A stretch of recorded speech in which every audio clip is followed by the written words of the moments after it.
ជូនបតសัตว์ពីរយ៉ាងសូត្រដោយនាងខ្ញុំត្រីលីណាអោណាកូនអើយកូនដេកទៅប្រលឹងពេលបើកូនកុំយំម្ដាយច្រៀងបំពេស្រង់បៀងមុំកូនអើយកុំយំខ្លាចសន្ខំអើយសាន់ស៊ីមនុស្សមានពីរយ៉ា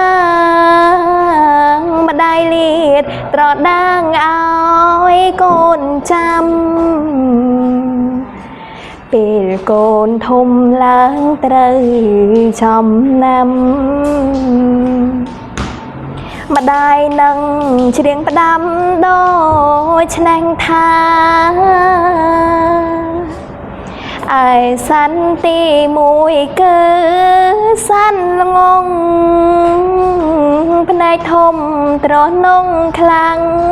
អង្គចាមានច្រើនពេញពីងក្នុងលោកកាចាំស៊ីមនុស្សណាខ្ជិលរៀនសូត្រសត្វល្ងងស៊ីមនុស្សឲ្យខ្វាំងភ្នែកសត្វនេះចំលែកស៊ីរហូតវាស៊ីបញ្ញាមនុស្សរាប់កោតខ្ជិលមិនរៀនសូត្រល្ងងស៊ីបានអើយសត្វទីពីរគឺសត្វក្រកូនកុំត្រេកអរណាកល្យានភ្នែកវាធំធំប៉ុនចានចាំស៊ីសន្តានមនុស្សរាយមីសត្វក្រស៊ីមនុស្សឲ្យថោកទាបមនុស្សឯទៀតគេមើលងាយខ្ជិលមិនធ្វើការចាយខ្ជះខ្ជាយដេកចាំទំនាយឲ្យមានឯង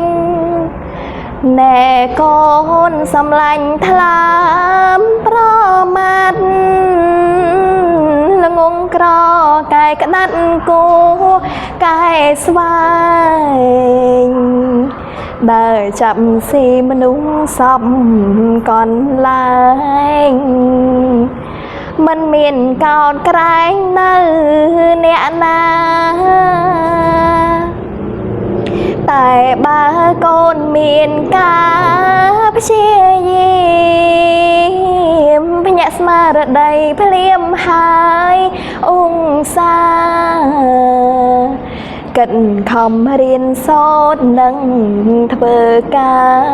រមិនមានប្រាថ្នានឹងស៊ីឡើយ